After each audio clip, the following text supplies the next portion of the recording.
while the building, everyone needs to wear high vest, and we need to protect with a hard hat, a helmet, and we need to make sure everyone is safe here inside. So if we let the media go inside, it can be a bit dangerous also for them. So we are trying to keep them safe, not trying to avoid their work, because we know it's a really important job, because we are living from the social media.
Mudah-mudahan dengan tadi kita melakukan proses pemulihan ekonomi, optimalisasi UMKM di berbagai wilayah, sehingga kesejahteraan juga mereka meningkat. Mudah-mudahan tadi dampak radikalisme itu bisa terkikis juga gitu ya.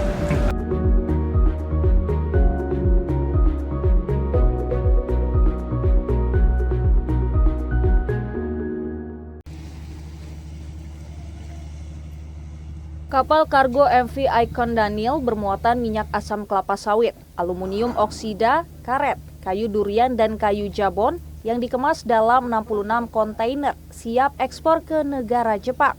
Diamankan oleh KRI Siribua 859 di bawah Komando Pangkalan Utama TNI Angkatan Laut 12 Pontianak di perairan muara Sungai Kapuas. Selain mengamankan seluruh barang bukti ke markas besar Lantamal di Kabupaten Mempawah, petugas juga melakukan proses penyidikan terhadap nahkoda dan anak buah kapal terkait dokumen izin berlayar serta manifest yang diduga tidak sesuai dengan peraturan ekspor. Komandan Pangkalan Utama TNI Angkatan Laut 12 Pontianak, Brigadir Jenderal TNI Marinir Soeharto, mengatakan penegakan hukum di wilayah perairan yang dilakukan oleh personel Angkatan Laut dilakukan secara terukur, komprehensif, dan profesional sesuai temuan bukti di lapangan. Visi kami dalam penegakan hukum, ya kalau misalnya memang nanti semuanya benar ya nggak ada masalah gitu. Tapi kalau misalnya ada menemukan kesalahan ya nanti tindak lanjutnya. Jadi makanya pendapat hukum itu harus komprehensif. Kalaupun nanti muatan ini akan diekspor, itu nanti akan diturunkan lagi ke Jakarta, kemudian nanti ada surat baru lagi. Dalam hal hukum memang kami tegas tadi. Kalau memang ada kesalahan ya kita tindak gitu. Dan Lantamal 12 Pontianak menambahkan hingga saat ini semuanya masih dalam tahap pemeriksaan secara intensif untuk mendapatkan keputusan hukum yang optimal. Pihaknya juga melibatkan lembaga penegak hukum terkait sesuai kategori muatan kapal, termasuk unit K9 Polda Kalbar. Dari Kabupaten Mempawah, Kalimantan Barat, Indra Budi Santoso, Kantor Berita Antara mewartakan.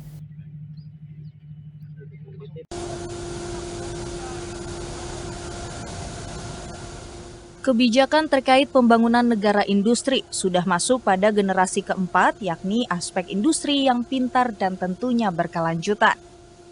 Pemerintah Indonesia pun telah menyusun beragam rencana sebagai bagian dari tujuan pembangunan adaptasi, seperti pembangunan pemerataan yang menyatukan inovasi dengan infrastruktur guna mendorong pembangunan sosial, ekonomi, serta lingkungan. Hal tersebut diungkapkan oleh Menteri Perindustrian Agus Gumiwang Kartasasmita secara daring pada acara TIIWG G20 pada Selasa 31 Mei. Menurutnya kini terdapat sekitar 135 kawasan industri yang menempati sekitar 65.000 hektar lahan. Selanjutnya juga terdapat 3 kawasan industri yang dijadikan sebagai proyek implementasi program global. 2 diantaranya berlokasi di Jawa Barat dan 1 lainnya berada di Batam. The 3 industrial parks have been receiving intervention on capacity building to apply international standards of eco-industrial park. I am delighted that cooperation between Indonesia, UNIDO, and SECO through the Global Eco-Industrial Park Program will provide a coherent structure in the development of these eco-industrial parks. Agus menambahkan sebagai salah satu rute menuju acara utama presidensi G20 dan forum TIIWG, pihaknya menyelenggarakan konferensi terkait industri yang setara. Tim Kantor Berita Antara mewartakan. Pemberhentian pembahasan dari program penanggulangan bencana dapat disetujui. Terima kasih. Dalam rapat paripurna Selasa 31 Mei di Jakarta, DPR RI memutuskan untuk memberhentikan pembahasan rancangan undang-undang tentang penanggulangan bencana. Sebelumnya, RUU tersebut telah dibahas di Komisi 8 DPR RI mulai dari masa persidangan 1 hingga 5 tahun sidang 2020-2021 maupun pada tahun sidang 2021-2022 dari masa persidangan 1 hingga 4. Ketua Komisi 8 DPR RI, Yandri Susanto mengatakan, lamanya pembahasan RUU tersebut dikarenakan adanya perbedaan mengenai nomenklatur kelembagaan Badan Nasional Penanggulangan Bencana (BNPB) antara RUU yang diajukan DPR RI dengan Daftar Inventarisasi Masalah atau DIM RUU yang diajukan pemerintah. Pada rapat kerja yang diserahkan tanggal 13 April 2022, diambil kesimpulan bahwa Komisi 8 DPR RI dan DPD RI serta pemerintah Republik Indonesia sepakat untuk menghentikan pembahasan rancangan undang-undang tentang penanggulangan bencana pada tingkat 1 karena tidak ada kesepakatan mengenai nomenklatur kelembagaan BNPB. Yandri menambahkan setelah memutuskan pembahasan RUU penanggulangan bencana di rapat paripurna, komisinya akan fokus untuk membahas rancangan undang-undang lain sesuai dengan bidang tugas Komisi 8 DPR RI. Dari Jakarta, Rio Faisal, Kantor Berita Antara, mewartakan.